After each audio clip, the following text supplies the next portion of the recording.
Hey guys, as we wind down tonight, we turn our gaze to work the quiet edge of the village, to a place that never truly sleeps. You're standing outside a watermill, creaking in slow rhythm, somewhere between dusk and disappointment. The wheel turns, the stones grind, and inside, someone is coughing through flour-dusted lungs, wondering if the grain quota will kill them faster than the splinters. The mill seems peaceful from a distance. Up close, it's a symphony of noise, dust, and aching arms. You're about to find out what it feels like to live inside that sound. To wake to it, work by it, and sometimes disappear into it entirely. So, before you settle in, feel free to give the video a like and hit subscribe if you are truly enjoying the journey. You can also leave a comment. Let me know where you're listening from and what time it is there.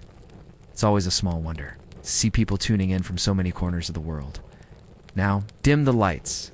Maybe turn on a fan for that gentle hum in the background. And together, let's ease into tonight's story. There's a strange kind of silence that follows you into the mill. Not the kind that means peace. The other kind. You've been assigned to the mill this season. Congratulations, you didn't win anything. But you've definitely lost something. Probably your hearing. The job sounded simple on paper. Watch the wheel, pour the grain, collect the flour. The first thing you notice isn't the wheel. It's the noise. A deep, constant groan of turning wood and stone, like two ancient creatures arguing about whose fault the century is. You feel it in your chest before you hear it in your ears. The sort of vibration that knocks loose your sanity one grain at a time. Then comes the dust. It floats in the air like ghost dandruff, clinging to your clothes, your hair, your nose. You breathe it in and out again, which is also how you know lunch has arrived. Everything tastes like powdered regret. You thought working a mill would be simple? Stand, turn, scoop. What you get is pressure, quota, blisters, and a slowly developing hunch that'll one day qualify as a roof. You have no window, no audience, no applause. Just a ledger carved into wood and a sack that keeps feeling heavier even when it's empty. Some mill workers snap, others vanish, though. A few go on to become legends, though mostly legends that start with Remember Thomas. The wheel must turn. Welcome to the mill. You'll leave a part of yourself here, but don't worry, you weren't using it anyway. You wake before the sun because the sun, quite frankly, doesn't run the village. The miller does, and he doesn't believe in rest, mercy, or shoes with intact soles. You dress in the dark, pulling on the same tunic you wore yesterday, the day before, and possibly the week before that. Though the dust has rendered all sense of time meaningless, it's stiff with flour, which sounds charming until you realize it. It's less wholesome baking vibes, and more wearing a biscuit that resents you. With outside, the sky is a gray suggestion. The air bites, as that sharp, early morning cold that sneaks through every layer like a tiny landlord demanding rent from your bones. You trudge toward the mill, which squats beside the stream like it's been brooding for centuries. And it has. The wheel turns slowly, dipping into the water like it's apologizing in advance. You thought mills would smell like fresh bread? No, that's the baker. The mill smells like mildew, wet rope, sour grain, and whatever crawled under the stairs and decided it was done trying. The wooden walls sweat, the stones moan. And the dust. Oh, the dust greets you like an enthusiastic ghost, determined to settle in your lungs, eyes, and breakfast. Your first task. Checking the grain sacks. They're never full enough. Never dry enough, and somehow, always heavier than yesterday. You heave one over your shoulder, and your spine makes a noise like an old door reconsidering its job. Inside the mill, the grindstones wait, spinning slowly as if judging your posture. You pour the grain in carefully. It's too fast and the stones jam, too slow, and the quota isn't met. Out. The quota, by the way, is based on optimism, fiction, and the hallucinations of someone who's never lifted anything heavier than a feather quill. You're already behind. The noise begins, a grinding that drills directly into your skull. It's not a normal sound. It's the sound of one rock punishing another for existing. It drowns everything else. Birds? Gone. Thought? Gone. The memory of peace? Gone. You can scream and not hear yourself. Some workers do, just to check they're still real. You try to breathe. You shouldn't have.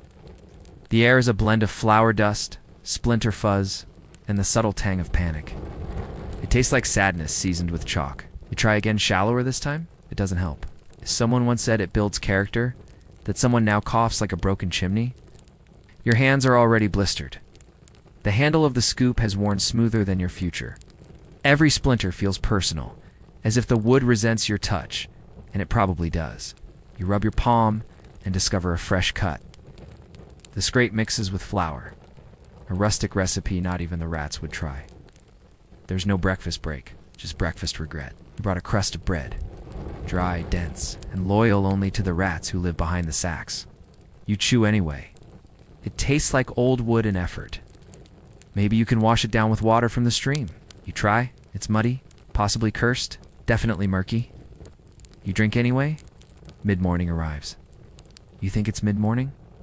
Time doesn't exist here, only grinding. The wheel creaks. The gears shudder. Something thumps in the loft above you. You hope it's a loose beam. You really hope it's not another unfortunate bird finishing its flight early. Last week, the pigeons were unusually generous with their aerial donations. A mouse scurries across your boot. You nod at it. It nods back. You've become colleagues. It's better company than your boss, who hasn't spoken since 1312, but somehow still disapproves of everything you do. Maybe you dreamt of being a miller once. Maybe you thought it's indoors, it's steady work, it feeds the village. Maybe you imagined a life of respect and modest security. Instead, you're exfoliated by airborne wheat shrapnel and developing a posture usually reserved for wilted sunflowers. So yes, expectations meet reality. Shake hands. Now fight. You reach for the pulley to adjust the hopper. It jams. Of course it does. You smack it with a stick. It unjams. You celebrate. The stick breaks. Celebration ends. That's the rhythm here. A constant cycle of effort, minor victory, and immediate betrayal. And then, just as you think you might be settling into a rhythm, a stone squeals. That's bad. That's very bad. It means something's off balance. You rush to check it, forgetting to duck and smack your head on the beam. Again, that's the third time this week you've started naming the beam. Today it's regret.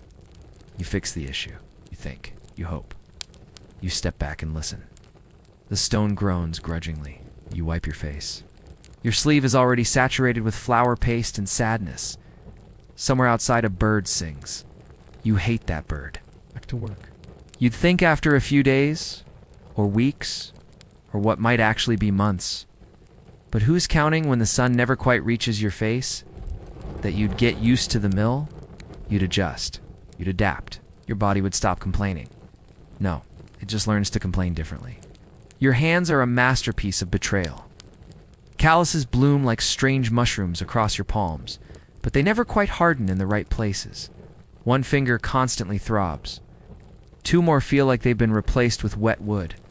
And in the very center of your palm is a splinter, deep, stubborn, and possibly sentient. You've named it Gregory.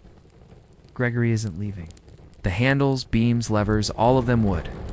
All of it rough. The kind of rough that wasn't accidental. It feels like the carpenter carved the entire mill while actively resenting human touch. Smooth surfaces, luxury, sandpaper, witchcraft. The grain of the wood seems to reach out as you pass, hungry for fresh skin to exfoliate. And then there's the flower shoot. It looks innocent. It's just a funnel, right? A harmless slope for flour to pass through, down into sacks and into village bread, except it clogs. Often, and when it doesn't unclog itself. You have to prod it with a long stick, then a longer stick, then your entire arm. You reach up into a sticky, powder-filled cavity that feels like it's judging you. The flour gets everywhere. Into your sleeves, into your hair, to places that no dust has any business being. You blow your nose and produce enough raw material for a very disappointing scone. You blink and your eyelashes crunch faintly. Your ears, it's also flour. You stopped questioning that on day 2. You once dreamed of an honest job. It's not a glorious one. Just something stable. Mill work seemed that way. A place with a roof, a schedule, and some connection to feeding the village.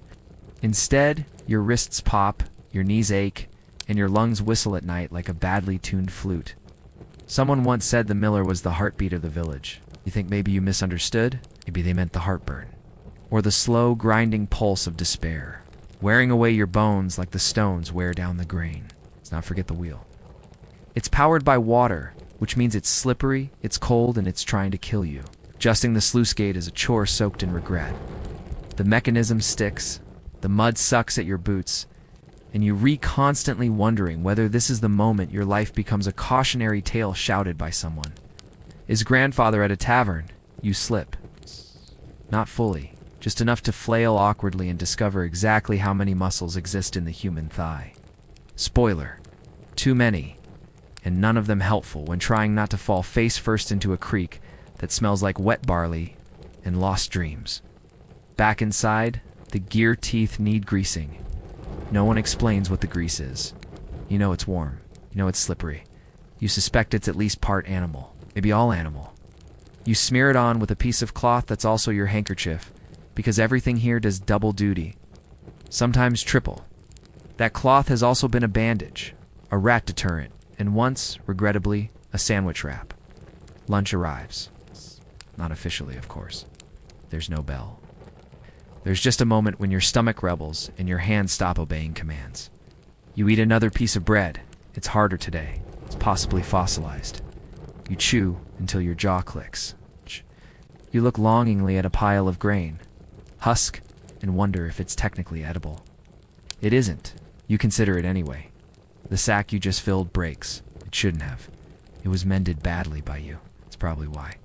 The flour spills in a slow, almost elegant collapse, like watching your dignity die in slow motion.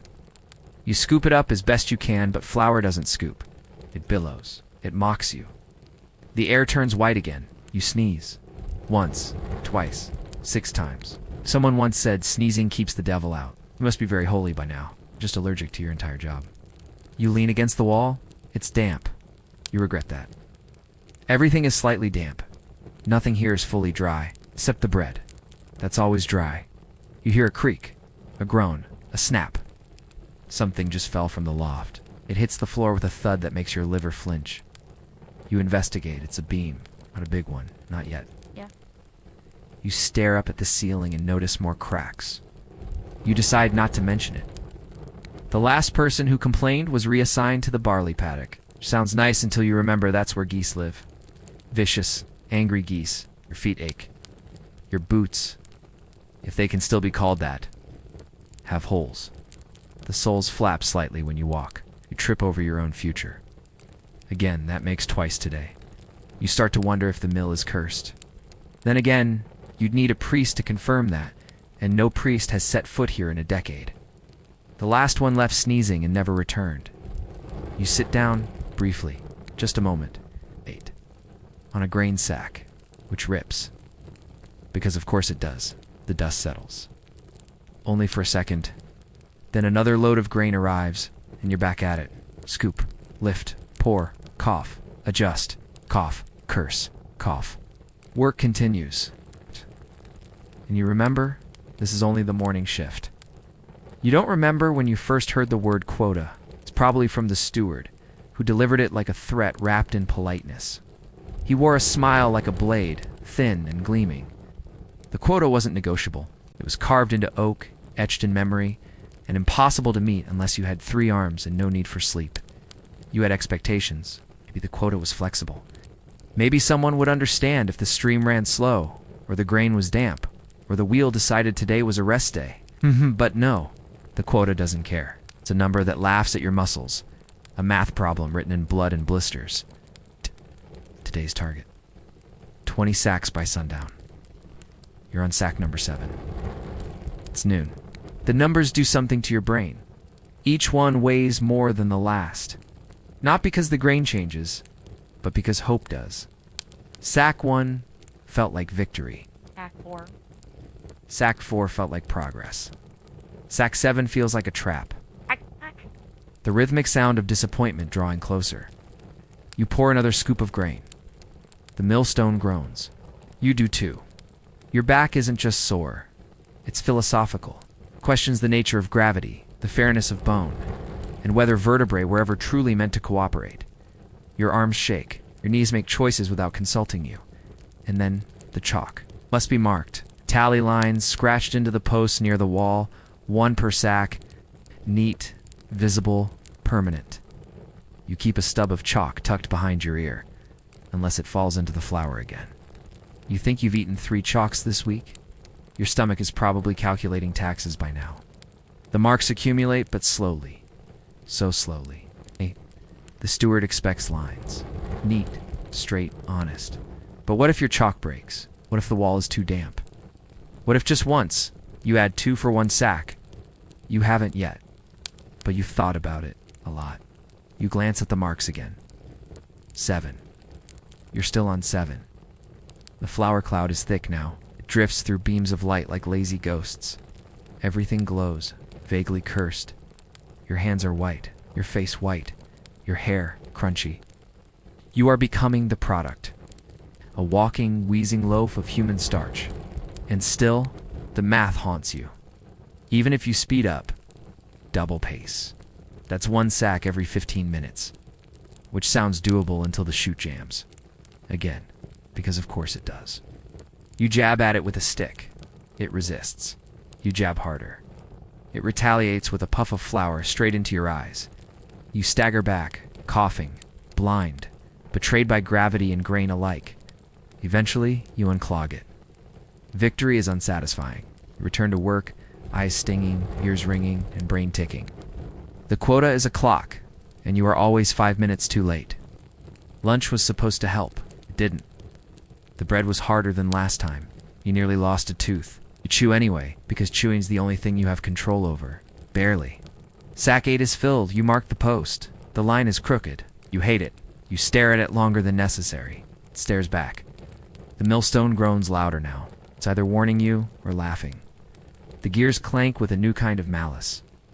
One belt slips, flaps wildly, and smacks the wall with every turn. You consider fixing it. You don't. It's not your job, but it will be your problem when it breaks. Another scoop, another grind, another sigh, and then an accident. A misjudged scoop. Grain spills. Half the bucket, maybe more. It hits the floor with a sound like lost wages. You scramble to collect it, but the flour sticks. It clings to everything. Brush it back into the bucket, but it's mixed with splinters and rat hairs now. You hesitate. Scoop it anyway. The quota isn't waiting. You glance outside. The lights changed. It's afternoon now. The sun, dragging its way across the sky like it, too, has lost interest in the day. You hear something? Footsteps. Not yours. Not a mouse. Steward. You straighten. Wipe your face. Regret that. It just smears the flour more thoroughly. He enters without knocking. Never knocks. Looks around like a man hunting for reasons to be disappointed. He says nothing at first. Just inspects the sacks. Counts them. Eyes narrow. Stares at the wall. At the tally marks. Pauses on number 8. That crooked one. That ugly, guilty, perfect little line. 8, he asks, voice like stale vinegar. You nod. He doesn't believe you. He doesn't say it. He doesn't have to. Silence judges harder than words. He walks the floor, touches the belt that's still flapping, runs a finger through the flour on a barrel, then tastes it. Why does he always do that? You don't ask? He leaves without another word. You exhale. You didn't know you were holding your breath. You didn't know you still had breath. You return to work. Sack 9 begins. You don't know if you'll make it to 20. You're not sure it matters. The quota isn't there to be met. It's there to remind you who's watching. It's a line you're meant to chase and never reach. Like clean socks or a day without coughing, you scoop again. The stone turns. Turn with it. Grind. Sack. Mark. Cough. Repeat. Always repeat. The rats know the schedule. That's the worst part. They don't scurry randomly. They arrive just after the noon dust settles, like they've penciled it in between Gnawbeam and Taunt Miller. See their shadows first, darting between sacks, sharp as guilt and faster than your patience.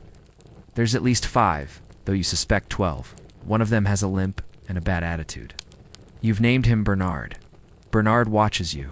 You've set traps. They laugh at them. You've tried poison. They avoid it. You've yelled.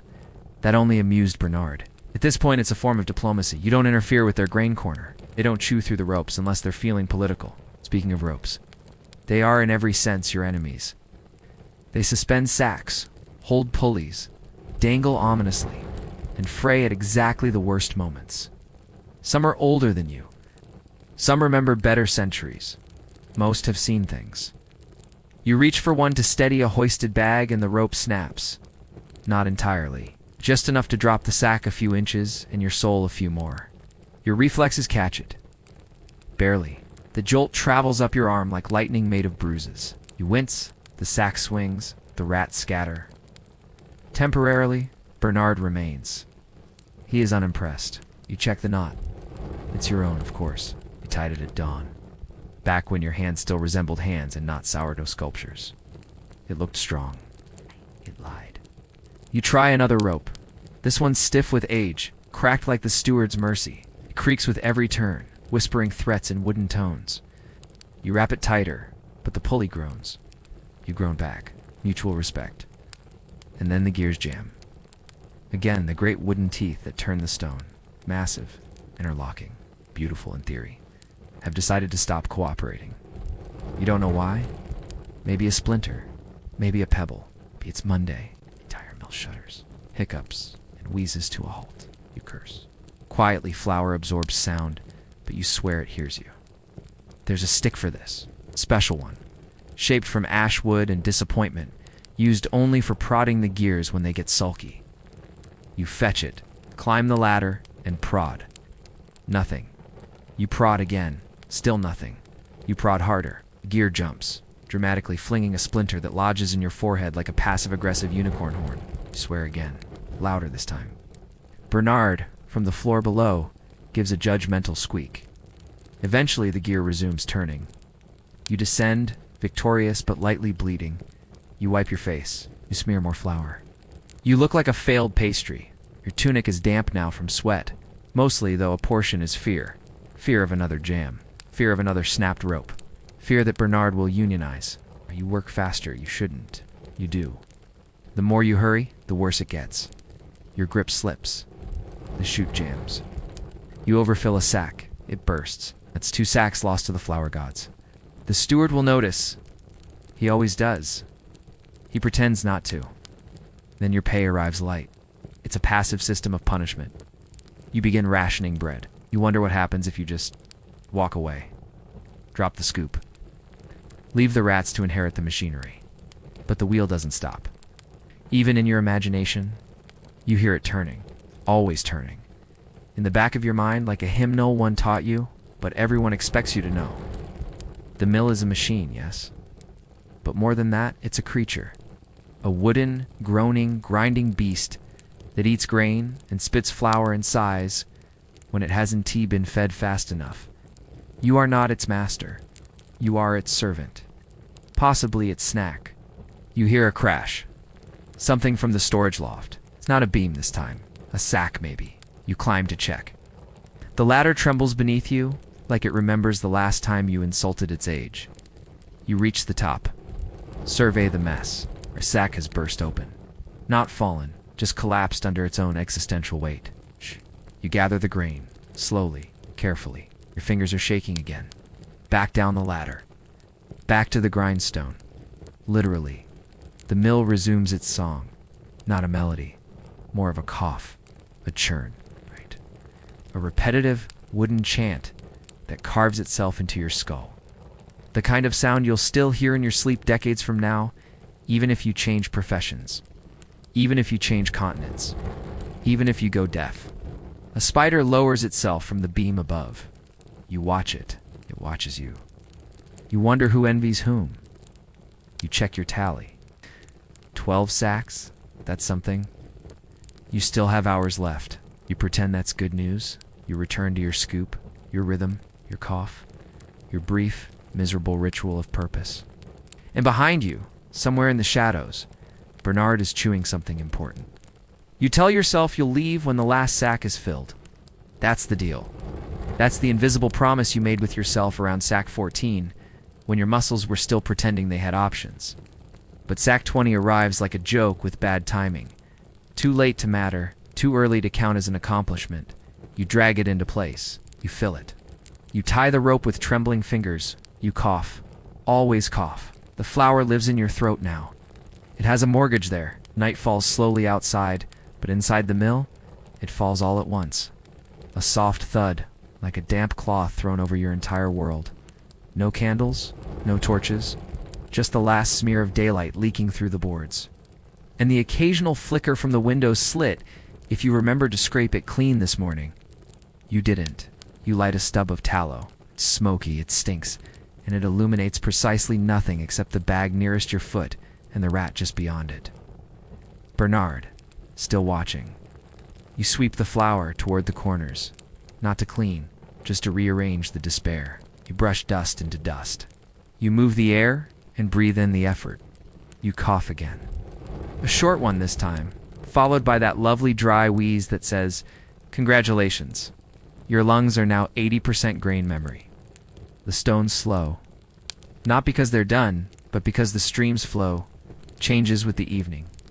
You adjust the sluice gate. Groans. You groan. The wheel creaks like it's confessing to crimes.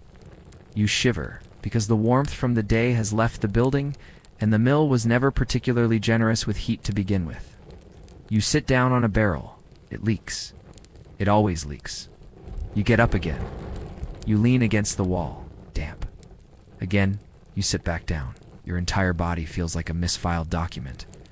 Slightly bent, slightly soggy, and thoroughly ignored by everyone important.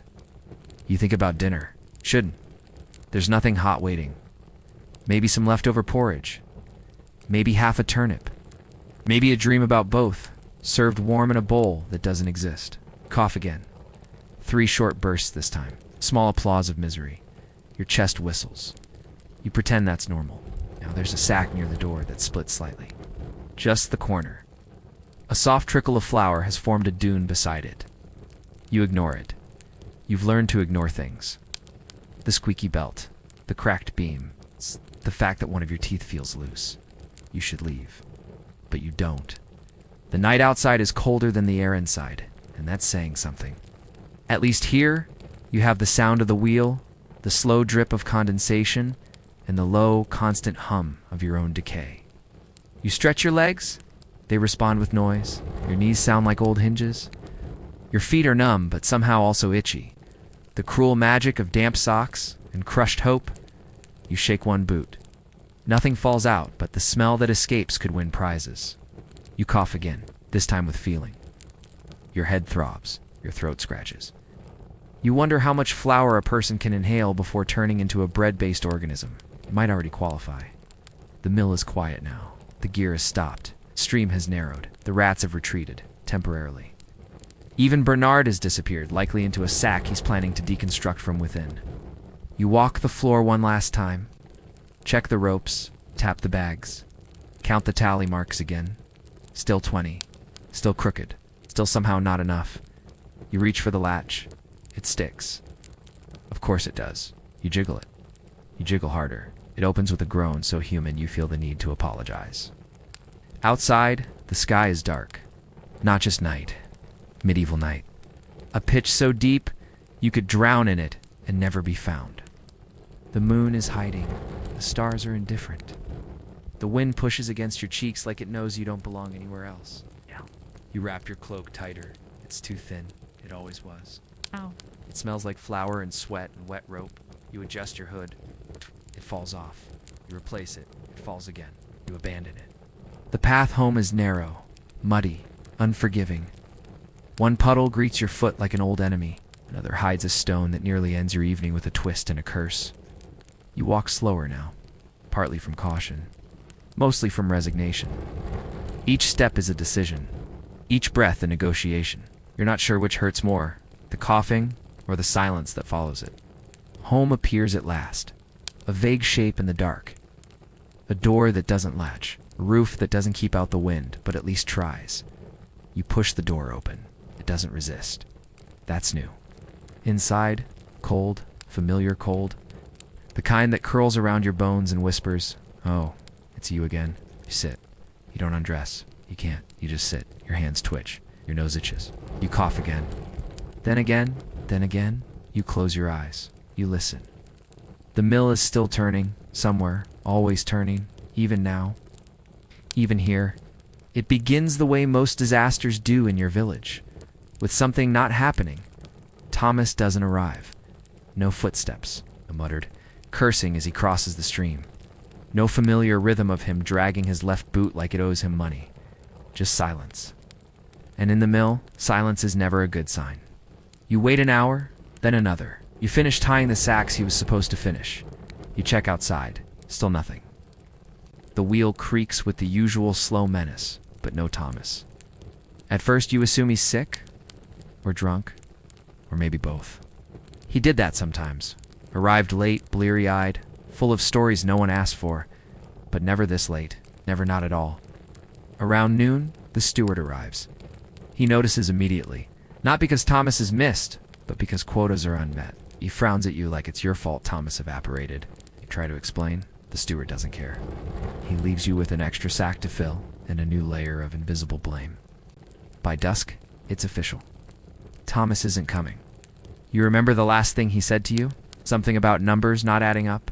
About chalk marks being tampered with? About how the sacks felt lighter than they should? You laughed it off. In that forced, brittle way that made you nervous, then walked off toward the stream. Now he's gone. The village reacts slowly. No bells, no search parties, just whispers. Someone saw him near the woods. Someone else swears they saw a shape crossing the ridge at dawn. Too big to be a dog, too quiet to be a cart. You ask around. No one says much. Because millers don't go missing. Not good ones. And Thomas, for all his faults, was a good millman. Fast, precise, weirdly good at tying ropes with one hand while eating with the other. He didn't just vanish. You check the mill again? His apron is still hanging on the peg. That stained, stiff thing that always smelled faintly of old onions and burned oats. His knife is gone. That's new. He never left it behind. It was in tea fancy. Just a worn blade with a chipped handle and a habit of showing up in unexpected places. Now it's nowhere. The tally post shows his marks. Neat, straight, perfectly spaced. 21, you count them twice. Then again. You know what that number means? It was one over the quota. Ambitious or desperate. The flower shoot still bears a smear of red chalk. Not blood. Yeah, it's chalk. Probably. You scrape it off anyway, and your fingers come away oddly gritty. That night, you stay late. Not because you want to, because the idea of going home feels like abandoning something. You stoke the embers. You check the ropes. You watch the wheel. You cough. Somewhere near the loft, a rope swings. Slowly, lazily. Maybe it's the wind. Maybe it isn't. You don't sleep well. The next day, there's talk. Of course there is. Thomas owed someone a favor. Thomas was seen near the tithe barn. Thomas said the steward's name out loud in public and not kindly. That last one feels dangerous just to repeat. Then someone mentions the chalk marks. It's not just the usual tally lines, but other marks. Strange ones. Circles. Arrows. Little symbols scratched into wood where no one would bother looking. High up in the rafters, along the base of the sack shelves. You check for yourself. They're there. Faint, tiny, but deliberate. One looks like a spiral, another like an X with a dot in the middle. You don't know what they mean. You ask someone older. They shake their head. Say Thomas always had a restless streak. Say he read things. You didn't know Thomas could read? You find a piece of slate under one of the barrels. It's smooth on one side, scratched on the other. It's not with letters exactly. Just marks, like counting, or codes. One line for each sack. Maybe, but some are grouped. Some are circled. Or some are crossed out. It means something.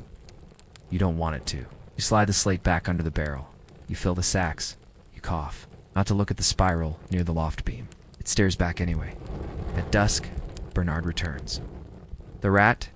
He drags something shiny into view. A button. Brass dulled by dust, you recognize it. It was on Thomas's apron. The one that's still on the peg. You check it again. Button is missing. The steward comes by, notices your unease. Asks nothing. Says nothing. Leaves slower than usual. Like he's waiting for you to say something first. You don't. Because no one wants to be the second person to vanish. You tell yourself it's nothing. Scratches, the chalk, the missing knife. It's just Thomas being Thomas. He was odd. Everyone knew it. Odd people do odd things. They disappear sometimes. They reappear sometimes. Sometimes they send messages. Sometimes they don't. Sometimes they leave behind spiral-shaped marks that look too intentional to be weathering. That's normal, right? Repeat that to yourself as you pass the one carved near the grain shelf. You glance at it casually like you're not afraid of it. Like it's not becoming more vivid in your memory than your own face. There's another one by the pulley frame, and another under the sack ramp. You thought they were scratches at first, but they're not. They're symbols. Organized, repeated. Some small, like a fly, stepped in ink and danced. Some bigger, etched deep, with care, with effort. You tell no one, because you've learned that questions are dangerous. You asked once 2 days ago about the red chalk. The steward stared at you too long. Didn't answer, just stared, and walked away and added another task to your list. A silent punishment. You cough again. You try not to notice that it's getting worse. A deeper rasp, kind of dragging sound, like your breath is pulling a sack behind it. You rub your chest. Gesture helps nothing. You return to work. You still glance at the marks, even when you don't mean to. Your eyes find them. Your hand brushes past one carved into the beam. The groove is smooth, deliberate, spiral. Again, you feel like you're being watched, but there's no one there. It's just rope. Dust. A rat in the corner, pretending it's not interested. You try to ignore it. But then you find one in the chalk ledger. That's new, amidst the tally marks. Lines for each sack, scratched by you, by Thomas, by others, is a faint curve. A circle inside a circle. You didn't make that mark. You're sure of it. You stare at it for too long. The steward comes in. You straighten. He sees the ledger, sees your face. His expression doesn't change, but he places a hand on the wood next to the spiral. Then he scratches it out. Just like that. One swift motion. As if it never existed. As if that's all it takes to erase the things that bother him. You nod, as if that explains everything. He nods back. The kind of nod that says, good. We agree this didn't happen. The rest of the day passes slowly. You count the sacks, fill the bags, cough into your sleeve, and try not to look at beams too closely. That night, you check under the loft floor. You don't know why. Instinct. Stupidity. Some echo of Thomas's voice whispering about records they can't burn. There's nothing at first, just dust. Then more dust. Then tucked behind a cracked plank, a tiny pouch. Fabric faded blue. You open it. Inside are 3 small pebbles. Not special, just rocks. But each one has a mark. Not painted. It's carved. One spiral, one triangle. One shape you don't recognize, like a broken wheel or a sun that forgot how to shine. You hold them for a long time. They're warm from your hand, cold from the wood. You don't know what to do with them, so you wrap them back up and hide them again. Not in the same place. That would be foolish.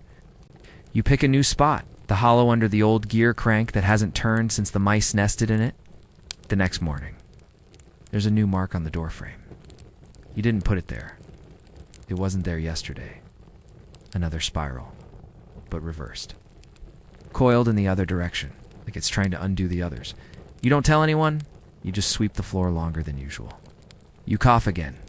You check the button Bernard dragged in. You stare at it as if it'll explain something. It does.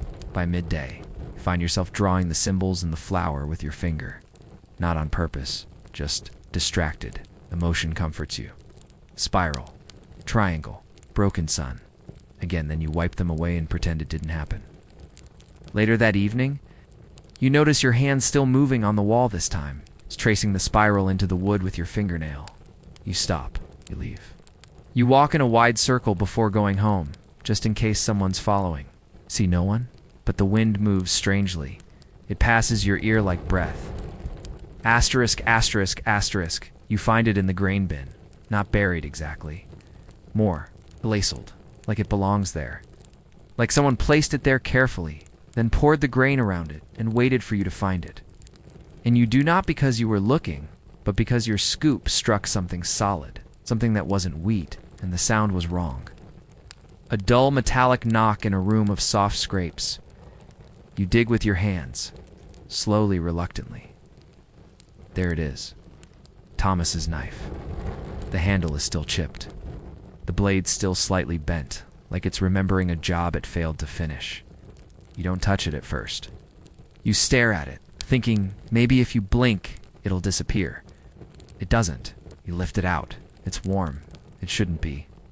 The sun hasn't touched this bin in days. Your hand trembles slightly. You're not proud of that. You clean it slowly, methodically. It's like a ritual you've never been taught but feel compelled to perform. You don't know why? You don't want to know why. And then something strange carved into the hilt, just faintly. Under the smears of dust and oil is a mark. A spiral. Of course it is. This one etched deep, not just scratched. A permanent kind of message. You stare at it too long again, you always do. You consider hiding it. Then consider destroying it. Then worse, you consider keeping it. You don't want to keep it. But it stays in your hand. That's not quite the same, but not different enough to comfort you. You tuck it into your belt. You tell yourself it's for safety. Just in case. Just until you find someone to give it to. Just until you know what's going on. You do not feel safe. The steward appears an hour later. He looks around as usual. Sees the bin. Notices your posture. Notices your hands. You're not holding the knife now, but he still notices his eyes rest on your hip. Just for a second. Then he smiles too widely, too briefly, like someone pretending not to be caught pretending. He says nothing. Walks on, adds 2 sacks to your quota. Later you check the grain bin again. The place where the knife was is undisturbed. No mark. No dent. No sign. You start to wonder if it was ever there. But it's still in your belt. Still faintly warm. Still too real. You work the rest of the day in silence. You don't tell anyone. You don't know who to trust. You think about Thomas, how he stopped speaking plainly near the end. How he started coughing more. Started drawing in flour. How he looked at the rafters when no one else did. You start looking at the rafters now. There's something up there. You're sure of it. You climb the ladder slowly. Each rung creaks. You pause at the top. The light barely reaches. You blink. Shapes, not rats, not sacks. Something else. You reach the platform. Find nothing. Or almost nothing. A cloth scrap. Frayed, tucked under a beam. You pull it free. It smells faintly of ash and sweat. Inside is another pebble. Another symbol. Not spiral. Not triangle. A shape you haven't seen before. Almost like a millstone cracked down the middle. A warning. A map. A joke. Pocket it. You cough loudly. The dust up here is thicker. Older. You wonder how long it's been collecting. You wonder how long Thomas was watching from here. And why. You descend again. The knife bumps against your side as you walk. Tell yourself you'll leave it in the storeroom. You don't. It stays with you. All evening. Even as you scrub the ledger. Even as you sweep the floor. Even as you pass the spiral near the grain. Shoot and feel. Not see. Someone watching. You go home early. Or at least earlier than usual. The path feels longer. The air feels thicker. Your feet crunch on something that might be frost or might be spilled chalk dust. You don't check. Inside, you place the knife on the table. Just for a moment, then you realize something worse.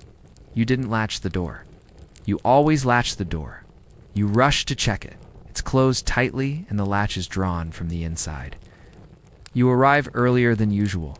It's not out of duty that dried up with your last clean cough, but because sleep doesn't come easy when there are spirals behind your eyelids. The mill looms ahead, sulking beside the stream like it didn't. Want you back either? The wheel turns in slow protest, dragging its own shadow through the water, like a child told to clean up. Inside. The air is still stale, a rich, complex bouquet of ancient grain, foot sweat, and rope regrets. Everything smells like time that wasn't well spent. You check the tally post, not because you expect anything to change, but because something always does the moment you convince yourself it won't. And sure enough, there it is. A new mark. Not a tally. Not a line. Just a circle. Alone. Small. Slightly off-center. As if shy about being mysterious. You scratch at it. It doesn't come off. You spit and rub it with your sleeve, which is a questionable cloth at best. Nothing happens. You press your thumb against it. It's warm. It shouldn't be. Then again, neither should the floor. and that hasn't stopped it. You step back and blink slowly. Maybe if you blink long enough, the problem will resolve itself. It doesn't. The circle is still there, looking slightly more smug than before. You do what any responsible mill worker would do when confronted with a spiraling sense of unease. You attempt. Paperwork. The ledger sits in its usual spot, leaking authority and mildew. You open it carefully. Like it might bite? It smells like damp confession. The pages stick together in places wax. Possibly, though, there's a very real chance it's just regret congealed over the years. You find Thomas's entries. They're normal. Too normal. Each line a little too straight, like he was trying not to blink while writing them. Then you turn the page and find nothing. A gap, not torn, not blank. Removed. Cleanly. Clean like a lie practiced many times. The next page bears no ink, but if you tilt it just right toward the window slit, you can see the faint pressure marks of someone pressing hard. You dust it with chalk from your pocket, the good stuff, the nose burning, never approved for illegal tallying. Kind. The ghost of a spiral emerges. Why wouldn't it? You close the ledger. It closes harder than expected. A puff of flour escapes like a sneeze from a ghost. That's when you hear it. A knock, soft, deliberate. Not the door you'd recognize the grumble of that hinge anywhere. No, this was wood on wood. Polite, slightly impatient. Not so much asking to be let in, but reminding you that it could have arrived less kindly. You freeze, not dramatically, just the quiet, still kind of freeze that says, if I don't move, maybe the universe will forget I exist. It's no such luck. You open the door. Nothing. You step outside, boots squelching in yesterday's optimism. Still nothing, except for a stone, sitting neatly on the doorstep like a gift from someone who's been watching you too closely. Flat, round, etched spiral, of course it is. You pick it up. It's warm, naturally. You place it in your pocket, even. Though that pocket was supposed to hold lunch, you'll eat later or not. Hunger's become more of a concept lately, like hope or clean air. The rest of the day is work-shaped. You go through the motions, but they feel borrowed. Else's scoop, someone else's sacks. You check the grain bin, even though you filled it yesterday. It feels lighter. Or maybe you do. Hard to say. At midday, you check behind the gear housing. You've never done that before, but your hands seem to know where they're going. There's a hole just behind the beam, like someone scraped out a hiding place and changed their mind halfway through. You reach inside expecting spiders. Get paper. A folded scrap, sealed with wax that flakes like dandruff off a bureaucrat. Inside, a faint map. Maybe lines, shapes, 3 spiral symbols clustered at one edge. And in the corner, scrawled in Thomas's familiar not quite handwriting, if you see the spiral 3 times, stop speaking. You reread it, not because it's unclear, because it's too clear. You look at your palm, still holding the stone. You glance at the tally post. 1 spiral. Remember the page? 2. And now this. 3. You put the paper away. You say nothing. That night. You try not to think about what Thomas knew. You try harder not to think about why he left. And hardest of all, what he might have taken with him, or left behind. That now follows you like a rumor with shoes. When the wind taps against the shutters, you don't answer. You sit at the table, stare at the stone, and pretend the ledger never existed. The mark in the grain bin, the warmth in your pocket, the scrape behind the beam. All of it dreams invented by a tired body and too much dust. You hear the knock again. Softer this time. It doesn't ask twice. Asterisk, asterisk, asterisk you wake with. The distinct feeling that someone has been watching you sleep, which is ridiculous, of course.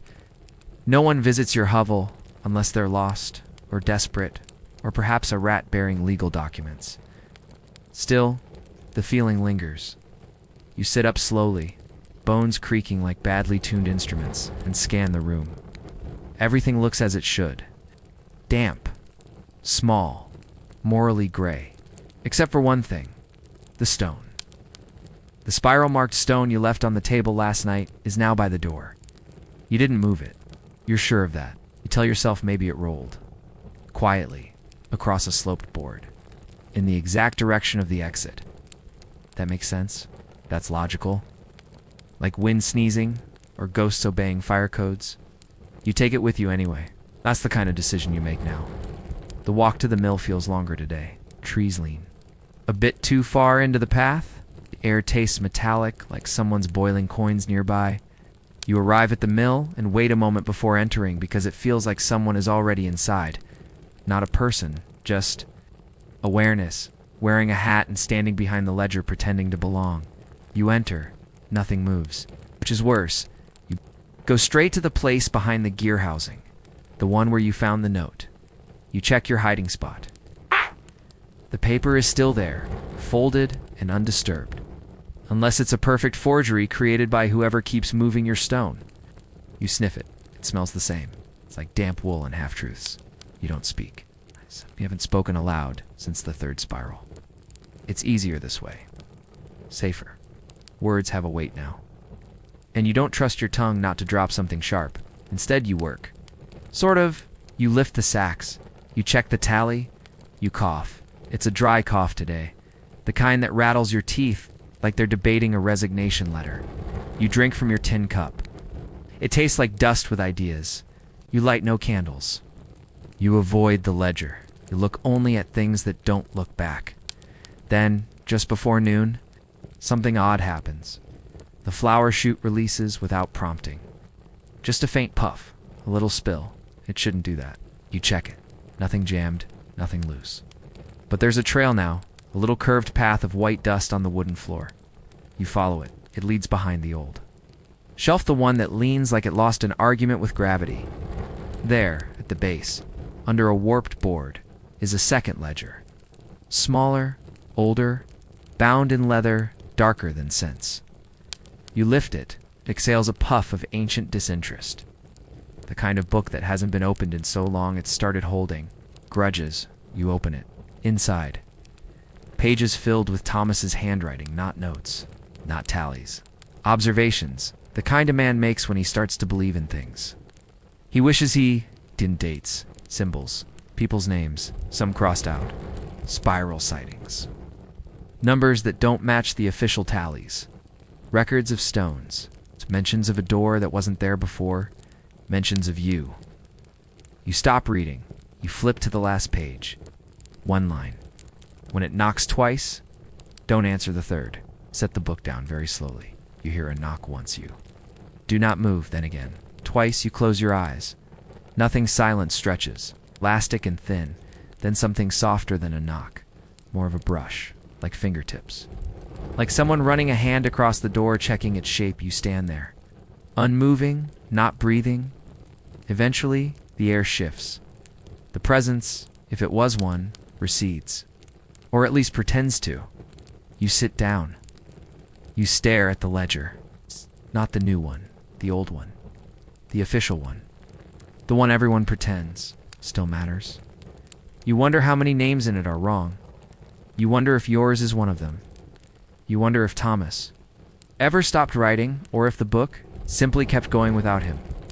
You slide the new ledger back behind the shelf, carefully, respectfully, as if disturbing. It would count as an act of violence. You return to your work. You don't speak, you don't whistle, you certainly don't look at the door, and when you leave that night later than usual, slower than usual, you notice something has been etched onto the underside of the threshold, another spiral, but this one isn't alone. This one has a name under it. Your name. You arrive at Southbridge Mill as a favor. That's what the steward calls it, a favor, which is village speak for someone died and you're nearby. So you pack your sack, promise your stove not to miss it too much, and walk too. Miles through wet fields and sideways rain to the edge of another stream that sounds just as unhappy as yours. Southbridge. Smaller. Older. The kind of mill that looks like it gave up decades ago, but no one remembered to bury it. The roof sags. The door sticks. The smell is somewhere between damp parchment and exhausted oats. You step inside and the floor creaks like it's surprised anyone survived long enough to return. No one greets you. It's not unusual. But still it's noticeable. You drop your things. The grindstones are still. The wheel outside turns lazily. dipping into the sluggish stream with the attitude of a cow forced into a second milking. Your instructions are simple. Review the ledger, complete the week's quota, and don't snoop. That last part isn't written, but it's there. Heavy in the silence, you begin with the ledger. Because if anything's going to lie to you, it might as well do so formally. The book is thinner than yours. Its pages are brittle, ink faded into a whisper. But the marks are neat. Too neat. Tidy. Rows of tallies, grouped in fives, each week perfectly squared off. But the numbers feel wrong. You can't explain it, so you flip back. 3 months ago, the tallies change. Not in shape, in pattern. For that, everything's chaotic. Normal. Some lines bent, some smudged, human. After that, the marks become mechanical. Identical lengths. Identical spacing. Too perfect for tired hands and bad lighting. You run your finger across the last page. The week before the last miller disappeared. You weren't told he disappeared, just that he took leave. But the page is still damp. With waiting, his name is nowhere in the margins. Then you find it. Not in ink, in stone. At the base of the grindstone is a series of carved notches. Faint, you kneel to see them better. Brush away the flour dust. They run in a ring, low, near the base. Easy to miss if you're working. Hard to ignore if you're watching. Each notch is vertical. Crisp. Spaced like the ledger tallies. Some are crossed with diagonal lines, some doubled. Some oddest of all are spirals. You count. There are 68 total, 22 spirals, 8 doubles. The rest unmarked. It's not a ledger, it's something under the ledger. You sit back. The stone groans, not loudly, just a quiet complaint from centuries of grinding things that didn't always deserve it. You open your satchel, pull out your lunch. Half a crust, 1 shriveled plum. You eat anyway. It tastes like chewing. On bad decisions, you chew slower. That's the kind of meal this is. You look back at the stone. Who carved the marks? Why so low? Why spirals? You go back to the official ledger. Flip again, in the margins. In the right light, you find tiny dots. One beside each week. You didn't. Notice them before. They're not ink, they're pinpricks. Like someone stabbed the page with a fine needle. Then change their mind. You track them against the stone. They match. Every prick corresponds to a spiral. Every spiral to a name that's no longer in the margins. You don't speak. It's easier that way. That night, you sleep in the loft. There's nowhere else. The floor is lumpy. The straw smells like it's been used for things that should never touch straw. You lie back and stare at the rafters. They creak. A beam sways faintly. Wind or memory. Hard to say. At some point, you dream. You're carving something into stone. It's your hand, but it's not your will. You wake with a start. There's flour on your fingers. The same hand aches in a way it didn't before. You check the grindstone. No new marks, as far as you can tell. But the spiral closest to you looks deeper than yesterday. You try to convince yourself it always looked that way. Asterisk, asterisk, asterisk. You don't wake up so much as you surrender. The loft floor beneath you has been arguing with your spine all night and wins by default when the sun forgets to rise on time. You sit up slowly, cautiously, like the room might fine you for moving too quickly. The ceiling drips in 3 places now. It's possibly 4, depending on how much you trust your peripheral vision. You saw, so RIDJ mill does not welcome the morning. It sighs, it creaks, it mutters rude things about your posture. You begin the day. The way you now begin most days, by checking the spiral. Still there. Same place, same depth, but not the same feeling.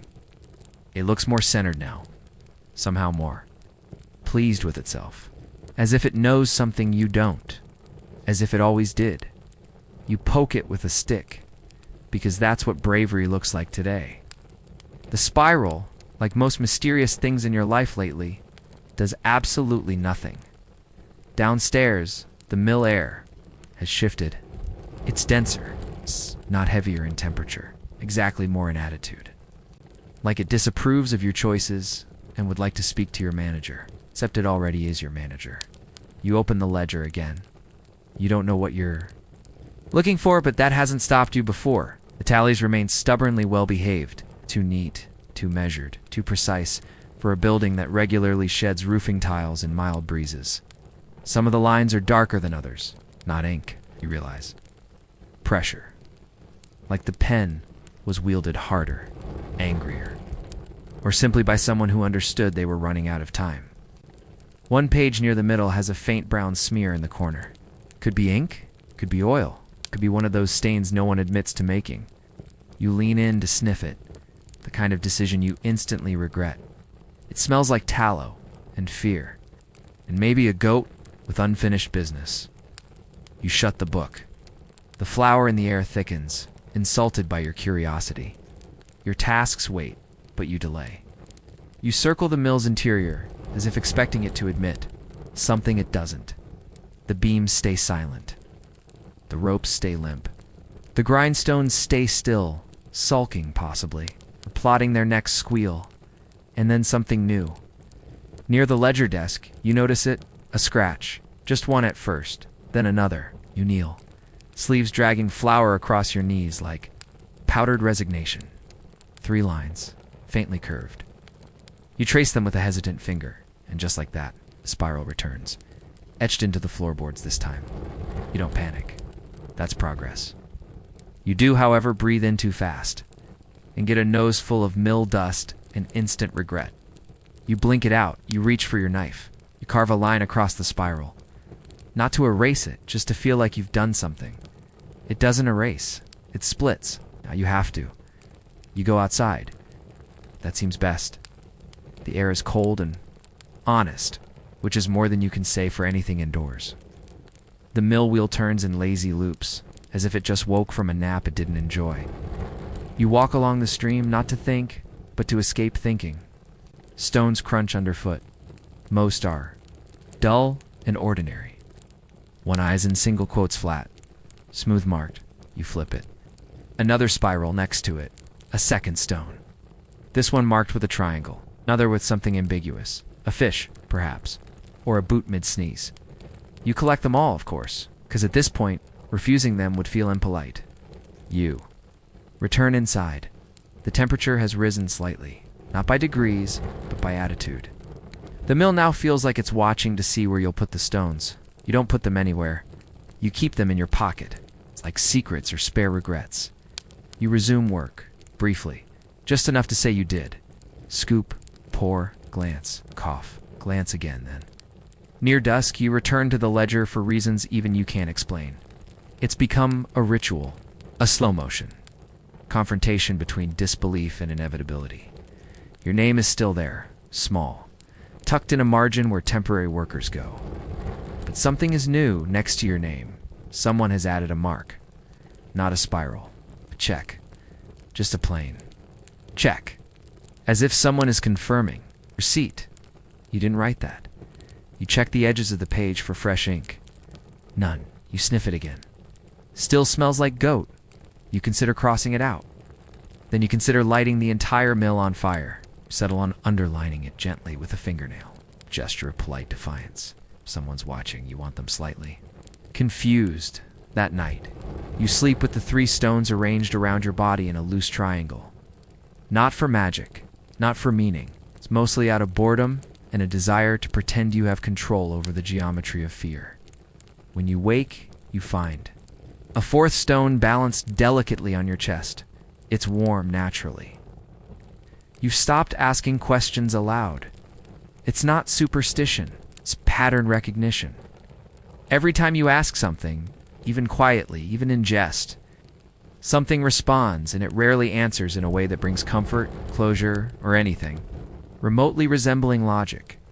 So you keep your thoughts inside, where they can stew properly.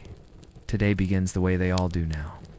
You wake up, check for new stones, and try not to look surprised when there's another one, this time tucked into your boot. You pretend it got there by accident. You pretend a lot of things now. You tell yourself it's easier that way.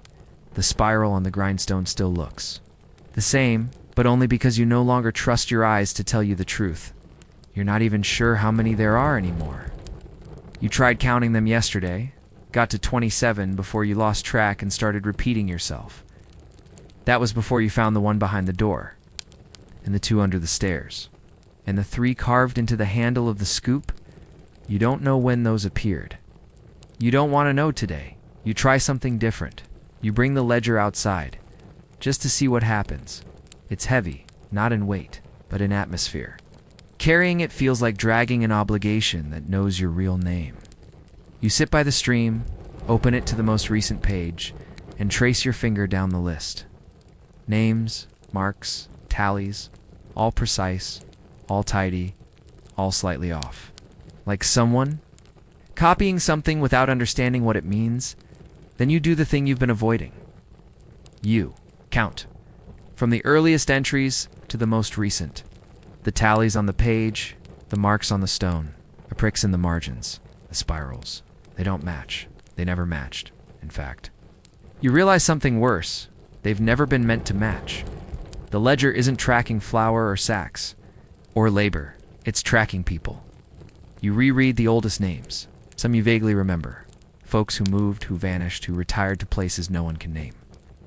Next to each, a number, not a quantity. A position, like a slot. You turn the page. The list continues. You find Thomas, line 39. You count again. There are 42 spirals. Now you are number 40-2. You shut the ledger it laughs at. You softly, in that way only paper can. You consider burning it. You really do. But the air today is dry, and the last time you tried to light anything near the mill, the wind changed directions and blew the flame back toward your sleeve. That was just last week, or yesterday. Time has taken on a fluid sort of sarcasm. You go back inside. The stones on the floor are still in their triangle, though now they appear ... aligned, not just arranged, aligned with the spiral on the grindstone. With the one under the scoop, with the notch near the chute, you don't like what that implies. You don't move them, you just walk around them. You pick up the scoop. The carved spiral on the handle seems deeper today. Use it anyway as you work. You try not to look at anything too long. The tally board has new marks. You didn't make them. The pulley rope now has a knot tied exactly where Thomas used to place his hand. The wall behind the flour bin smells like beeswax, the same scent as the paper you found last week. Or was it this morning? You cough. You've started ranking your coughs now. This one is a 3. Dry, persistent, but no phlegm of existential horror. You pour another sack. The stone hums faintly. Not noise, exactly. More like pressure rearranged. You go upstairs, not because you have business there, because downstairs feels too symmetrical. The loft hasn't changed much. The straw is still miserable. Ceiling still leaks out of spite. But tucked behind the support beam is a new object. A button. Just a plain wooden button. Unremarkable until you flip it over. A spiral. You laugh. Not because it's funny, but because the alternative is screaming and you're trying to pace yourself. You place the button on the ledger. It rolls. Stops on your name. Naturally. There's a difference between waking up and giving up on sleep. This morning, it's the second kind. You're already lying on your side when your eyes open, not out of comfort, but because your body has entered the resigned furniture phase of employment.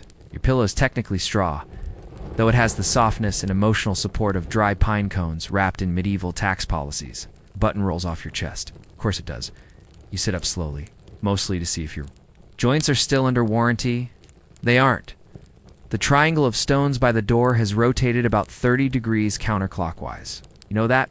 Because you measured yesterday. You measure things now, not out of curiosity, but because it feels like the last defense against madness. And because the stones don't like being watched too long, you don't touch them. You don't even look at them directly. You've developed a side-eye technique specifically for spirals. It's a sentence you never thought would. Define your month. Downstairs, the grindstone hums faintly, even though it shouldn't. There's no one turning it.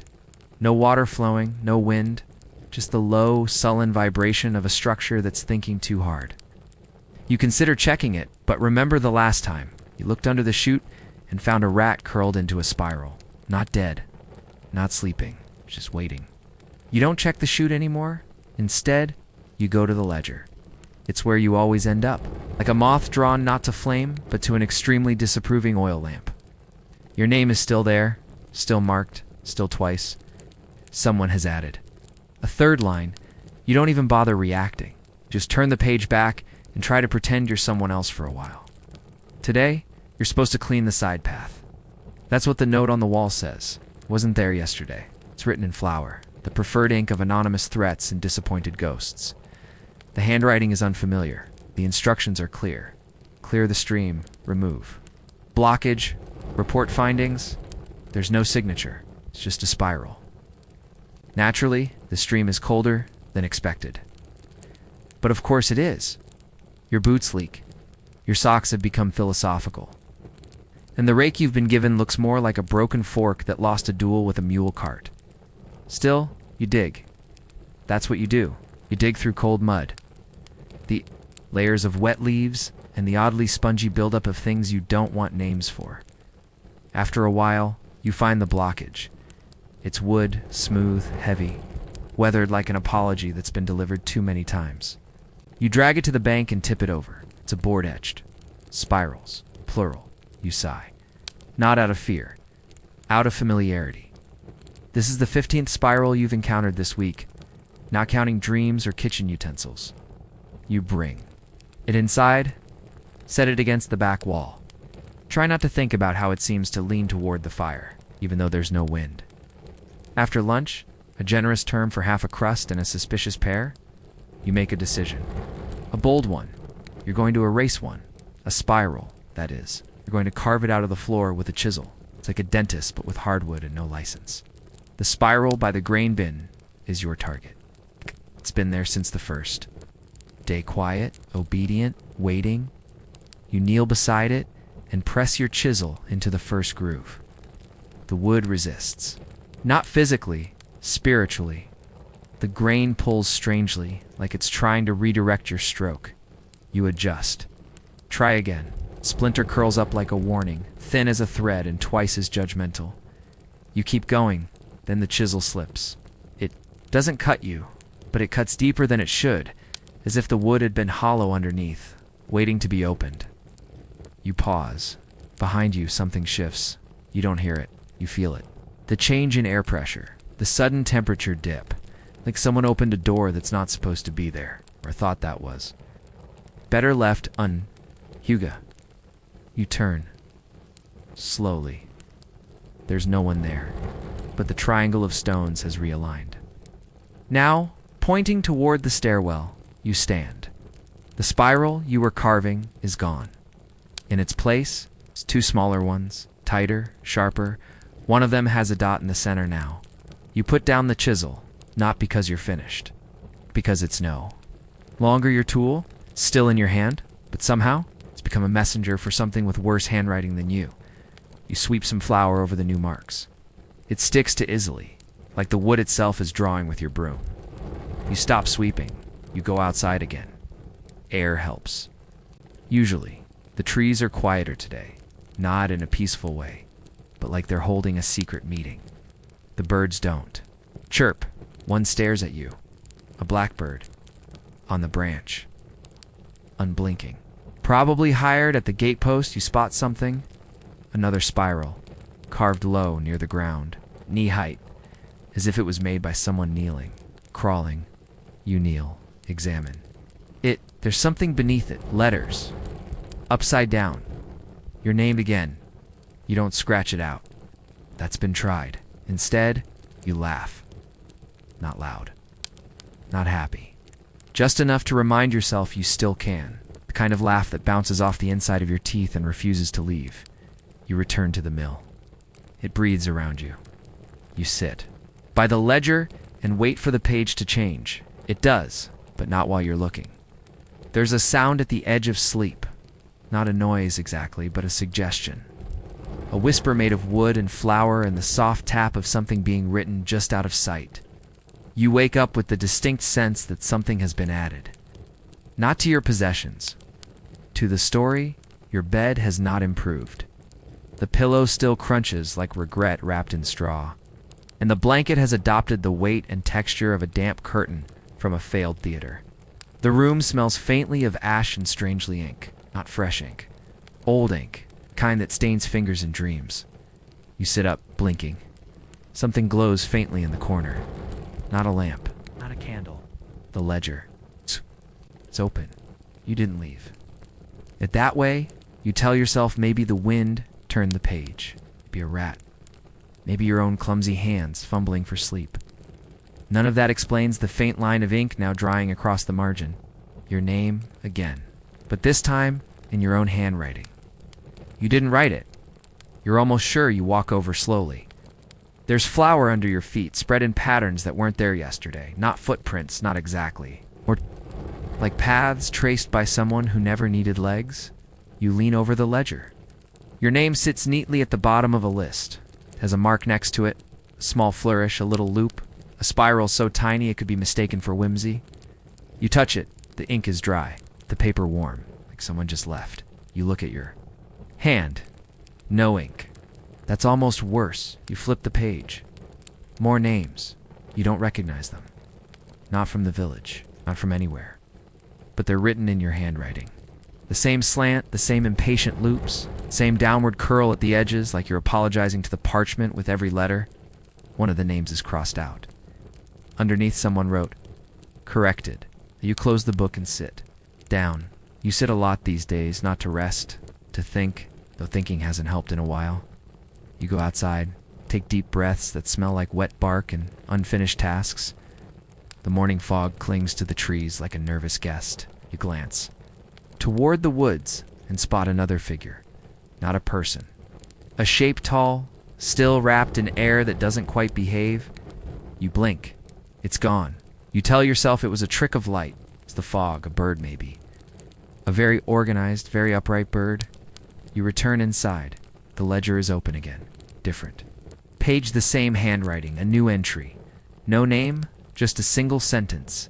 He writes better in sleep. You sit back, laugh, once. Quietly. Because it's true. You always did. You examine the ink. Still dry, still faintly warm. You test your memory. Try to remember last night. You remember dreaming of letters, of quills dipping into ink that glowed. Like moonlight and water. You remember your hand moving without your command. You remember feeling useful. You hadn't felt that in weeks. You should be terrified. You're not. You're tired. You. Flip to the front of the ledger. There's a new symbol in the corner, one you haven't seen before. It's not a spiral. Not quite. Just to see what happens. Nothing. Does you carve it deeper? Still nothing? You toss the wood aside. It lands with a faint rattle. You go to the grain bin, pour the first sack, begin your day. It helps. Doing something practical, measurable. Flour still clings to your skin, still invades your lungs, still makes everything taste like despair with a hint of oatmeal. You're halfway through the third. A sack when you hear it, a page turning. You freeze. The ledger sits closed. You open it. Slowly, a single word has been added to the top of the page. Continue. That afternoon, you find a quill on your pillow. Black, long, clean, no ink bottle, just the feather. And next to it, pressed into the straw, a single small stone, spiral etched deep. You take the quill. You do not write with it. You place it inside. The ledger.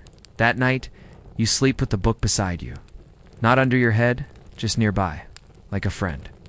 Like a trap. You dream of ink that moves on its own. Letters that shuffle like nervous peasants, margins that whisper revisions. You write names you've never heard before. Places, dates, warnings.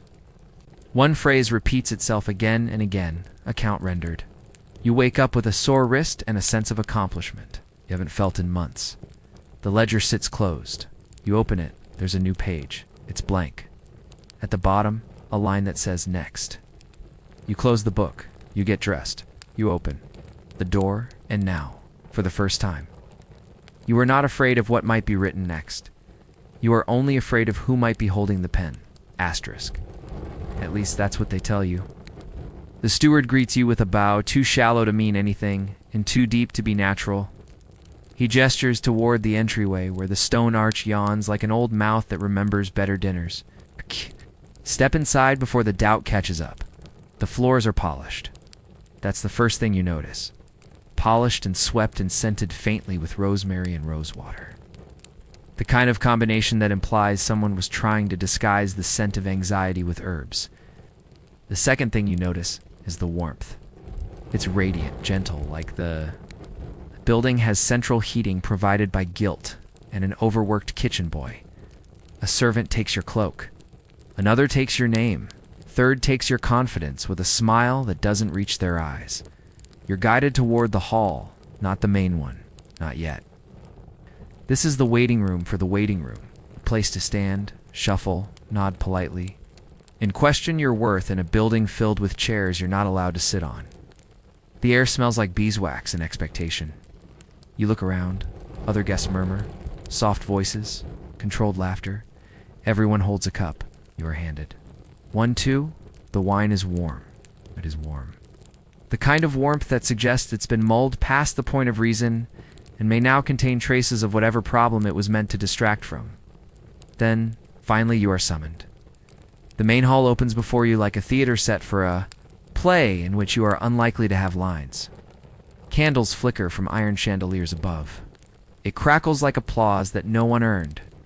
The table stretches long, as if mocking you for not being able to afford this much wood.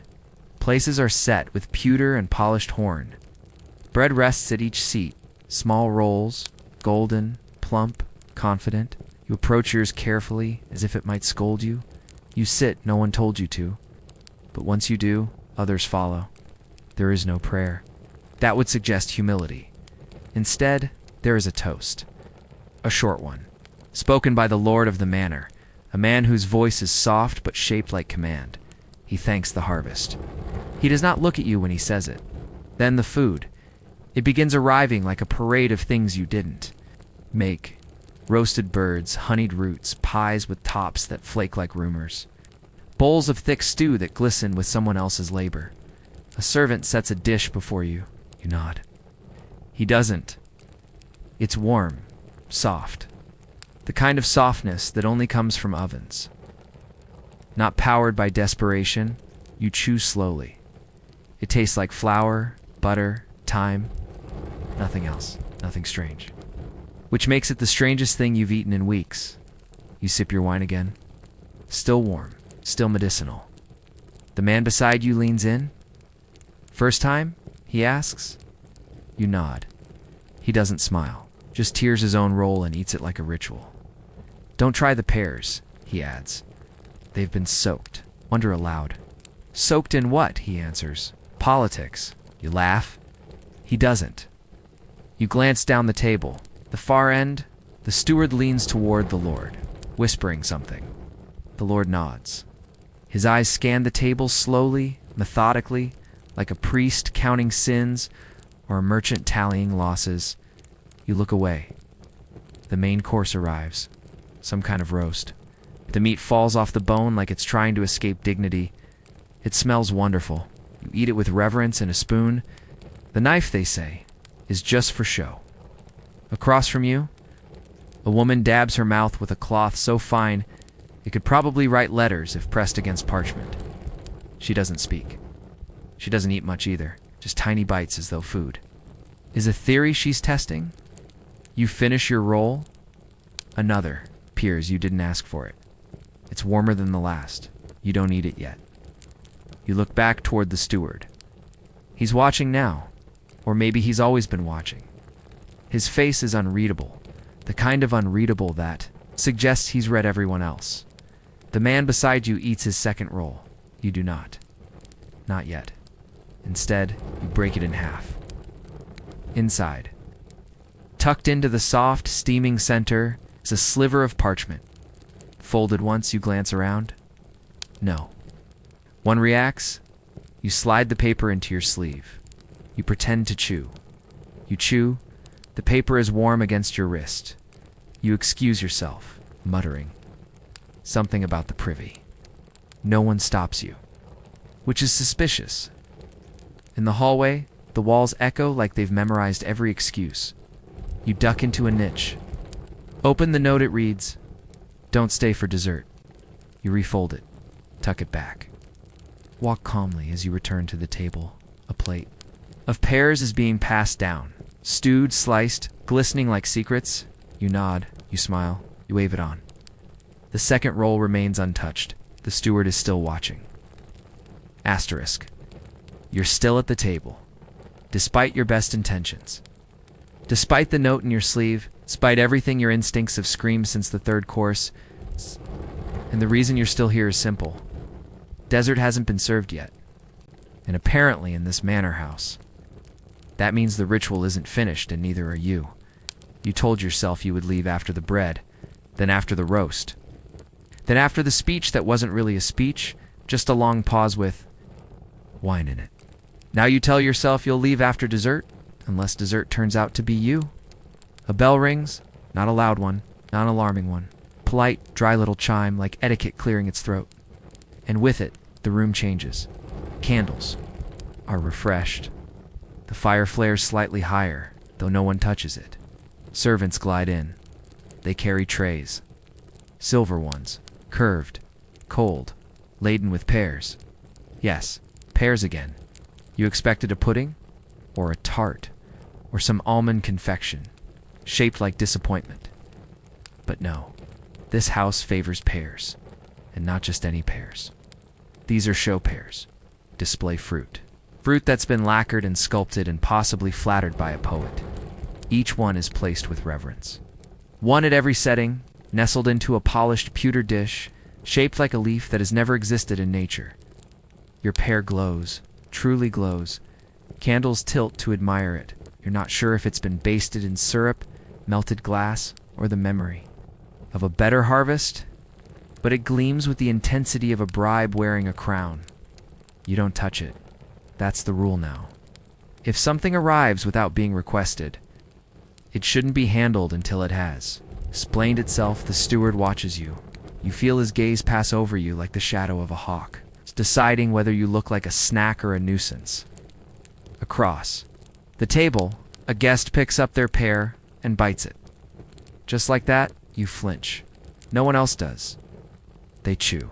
They smile. You haven't tasted rosemary. Or anything, really, except the tension clogging your throat like undercooked pastry. Another guest slices theirs gently. Steam wafts up from the center like it's trying to whisper something, probably run. She sniffs it, sighs wistfully, and murmurs, "It reminds me of my uncle's orchard. Before the war, you don't know which war. You don't ask. You suspect the pear might. Your pear waits patient, plump, glowing like a saint who charges for blessings. You reach for your cup water. You hope. It isn't. It's something clearer than water, crisper than wine, colder than your current social standing.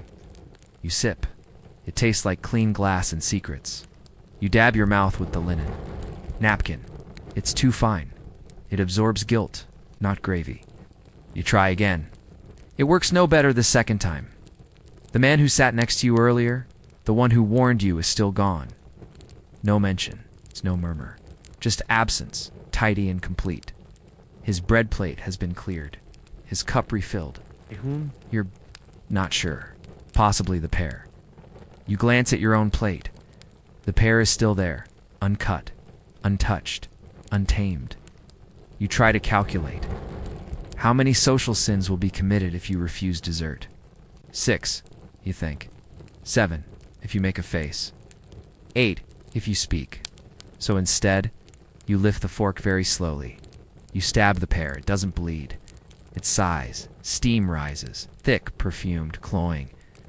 It smells like spiced honey and forced reconciliation. It's like fruit that's been counseling nobles. Like a festival held during a famine, cheerful, perfunctory, and doomed. You cut a small bite, you place it on your tongue. It tastes good, which is somehow the most suspicious part. No bitterness, no poison, no surprise grit. It's a soft pear. Heat, sugar, and a hint of something like memory loss. You swallow. The room doesn't spin. No one claps. But something changes. The steward nods.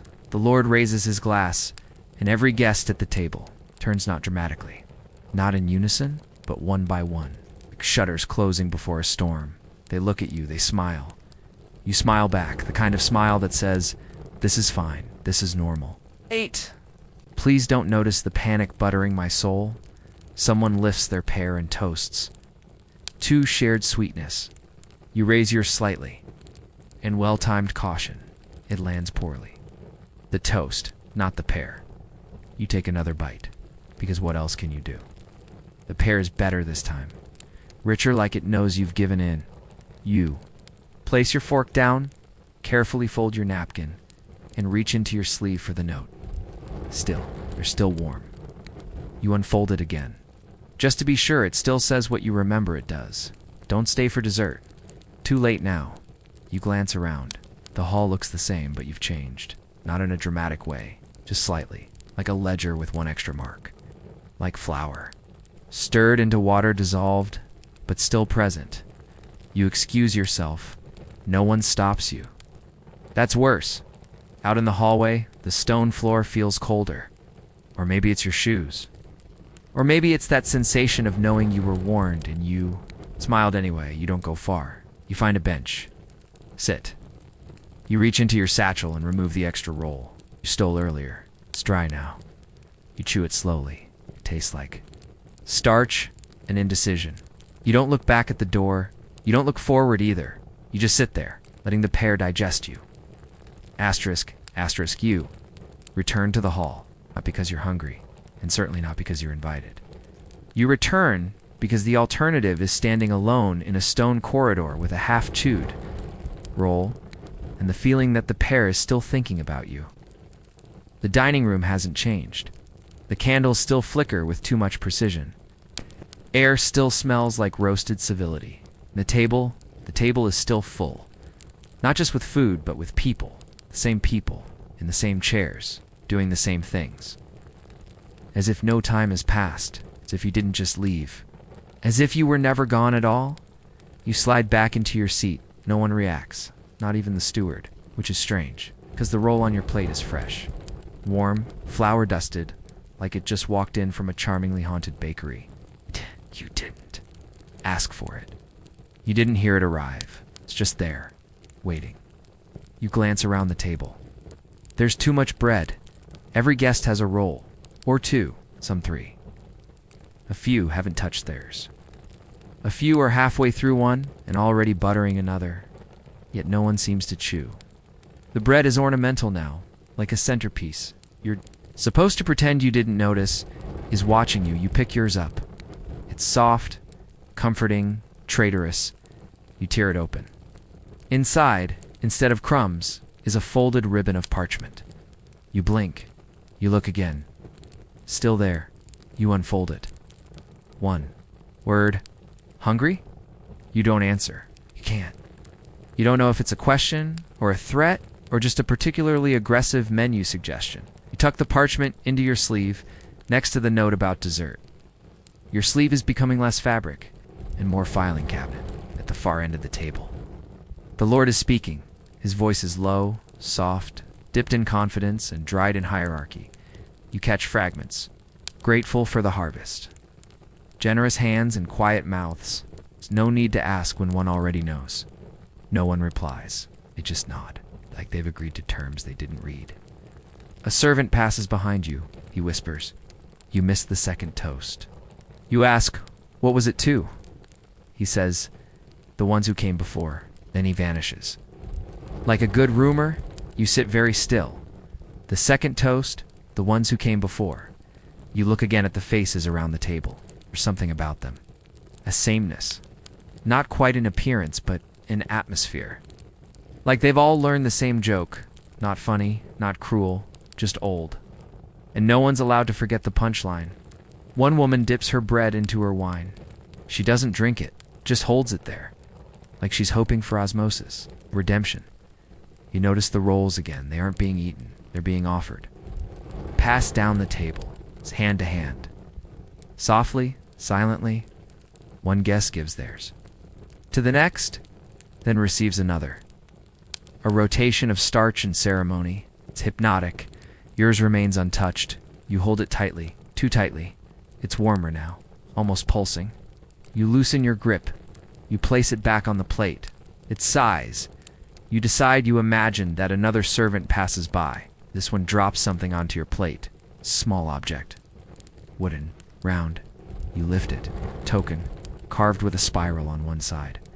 And a tiny script on the other. No more. You ask no one in particular? No more what? But the table answers anyway. Another. Guest stands. They smile. They place their roll in the center of the table, and then they walk out. Their chair is pulled back in. Their plate cleared. No. One replaces them. But no one seems surprised. The steward glances at you, not with accusation. With invitation, you break your roll in half. It's hollow, inside. Another token, this one says. Next. You stand. No one claps. You place the roll on the central platter. It joins the others, a soft mountain of unconsumed promises. The Lord nods. You leave. You step into the corridor. Not into freedom, but into the next chapter of something you didn't agree to write. Behind you, the table hums. Not with sound. With presence, the guests continue eating nothing. The bread continues arriving. No. One is hungry. That's not what the table is for. You don't expect entertainment? After everything you've witnessed, the rolls, the pears, the toasts that felt more like contracts, asking for entertainment feels greedy. The meal had the weight of finality, like a door slowly closing. Behind you, while no one admits it ever opened, but then the music starts. Not loud, not cheerful. Heart begins to pluck out a tune that sounds hesitant, like it's trying not to remember something. Each note falls with the quiet guilt of a dropped. Coin soft, deliberate, and slightly too late. Then the jester enters. No fanfare. No announcement. He simply appears as if he's been waiting behind a curtain or inside the very idea of laughter itself. His clothes are patchwork, bells stitched in uneven clusters, shoes pointing in directions that suggest his journey has been metaphorical. His smile points in all directions, too, as if unsure which guest deserves it least. He bows. No one claps.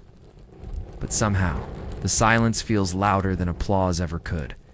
He begins to speak slowly, carefully, like each word has been borrowed and might need to be returned before dessert. Once upon a bite, he begins. A man bit the pear that bit back and found he was the fruit all along. You glance down, your pear's gone. You didn't eat it, you didn't move it, but it's gone. And that somehow feels like an accusation you can't respond to. The jester spins gently in place, arms stretched wide like he's balancing storm clouds on invisible strings. What is the sound of bread rising when no one watches? He muses. What is the flavor of debt, sweetened with praise? Laughter trickles across the table, soft, polite, vaguely anxious. Someone claps once, then stops, like they just remembered they're not supposed to enjoy this. You don't. Laugh. The jester notices. He walks toward you, bells marking each step like punctuation for a sentence you haven't finished writing. You try not to notice him noticing you. It doesn't work. He stops in front of your chair, leans in close enough that you can smell flour and performance anxiety, and grins wider, as if peeling his own teeth would be the punchline. Then, with solemn ceremony, he lifts your plate and takes a bite. Not of the bread, not of food at all. He pretends to gnaw at the edge of the pewter, like it's symbolic, and it is. You just don't know of what. Delicious, he whispers, placing the plate back down with a reverence usually reserved for holy relics or well-executed bribes. You say nothing, because really, what do you say to someone who just ate metaphor off your dinnerware? He straightens, turns, and points slowly, the kind of theatrical menace, toward the Lord at the head of the table. Shall I tell them what's in the rolls? He asks, like it's a riddle or a threat wrapped in hospitality. The Lord smiles. It's the second time tonight. It's far worse than the first. The first smile back during the toast was polite, ceremonial, just the sort of flex a nobleman wears when trying not to stain his reputation. But this one is different. This one is pleased. The jester nods, as if that's all the permission he needed. Flour, he says. Salt, water, time, ... and signatures. Or laughter now, though not from everyone. You scan the faces. 7. Don't laugh. 7 guests who've left their bread untouched, eyes fixed on their plates like they're waiting for them to blink. You're one of them. The jester spins once, not joyfully, but like a screw tightening, then collapses into a chair that wasn't there a moment ago. It squeaks sharply, or maybe he does. He's older than he looks, or maybe just tired in the specific way only jesters and haunted dining halls are allowed to be. He takes a bite of his own roll, chews, slowly, thoughtfully, still warm. He murmurs. The Lord nods. The steward nods. Even the fire seems to flicker in agreement, as though peer pressure extends to hearths. You don't nod. You think about leaving again, but you've learned the rhythm now. You don't leave when you want to. You leave when the laughter permits it. And that laughter here isn't joy. It's a ritual, one that closes the door behind you. The jester stands once more, reaches into his coat, pulls out a scroll, short, wide, tied with thread that looks uncomfortably like the napkins from dinner. He unrolls it with the gravity of a debt collector reading poetry. Roll call, says a pause.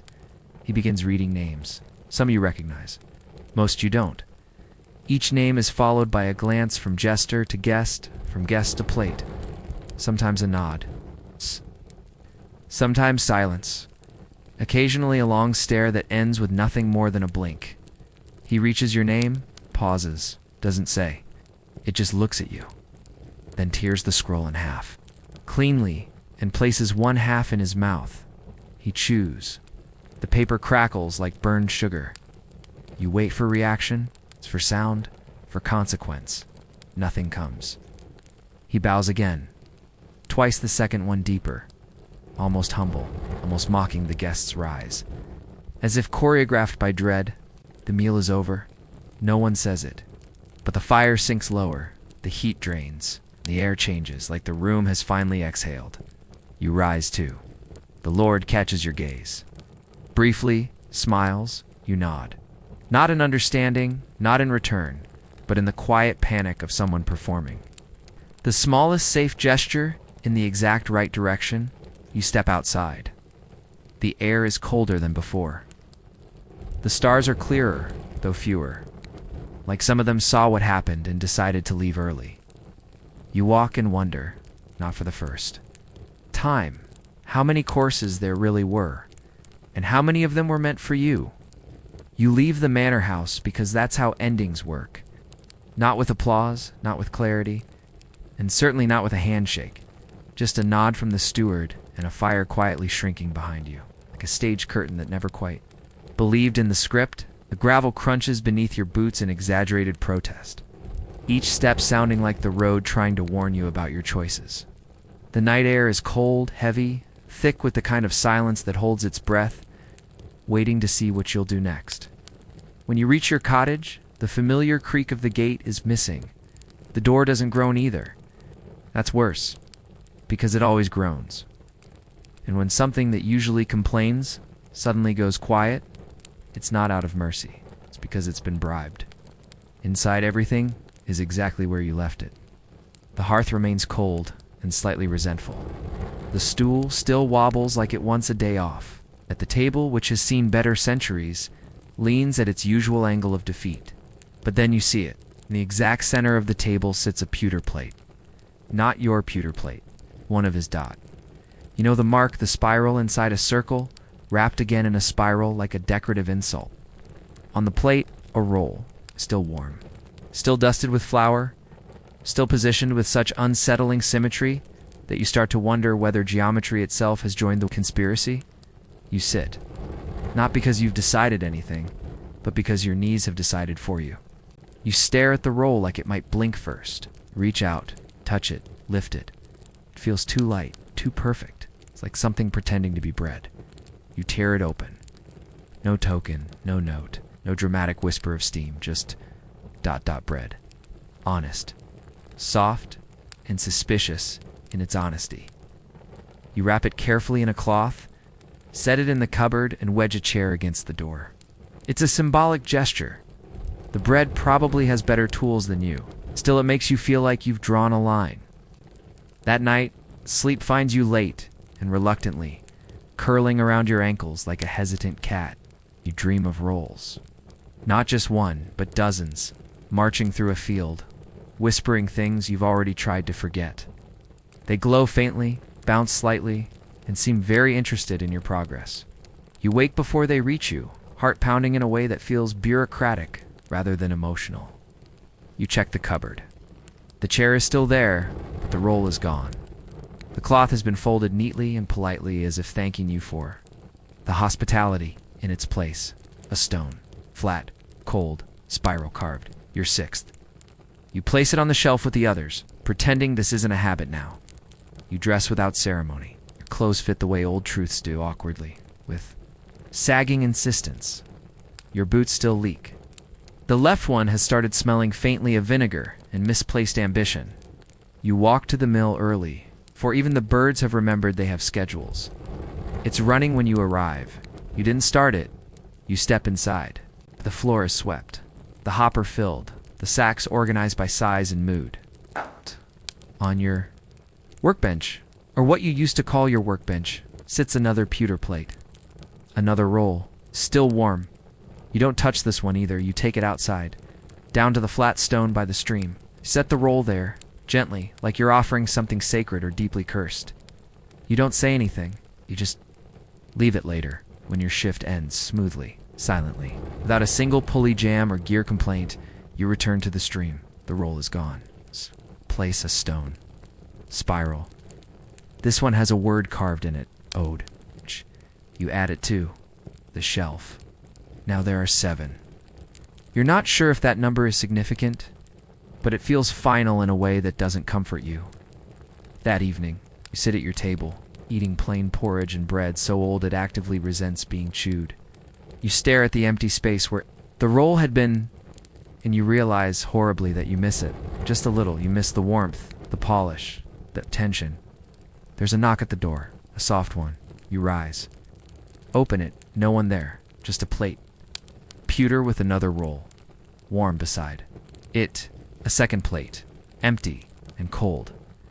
Asterisk, asterisk, asterisk, asterisk. And now the manor has emptied. The candles have burned low. The bread is gone, or waiting, or quietly watching. The table sits quiet, full of memory, full of debt, full of rolls that no one really asked for. You've walked home, placed the plate down, and looked at it longer than you meant to. There will be another knock, another roll, another stone. But not tonight. Tonight the cupboard stays shut, the spiral stays still, and the mill doesn't whisper. And now, as you lie there, you know the loop will wait. Once more for you,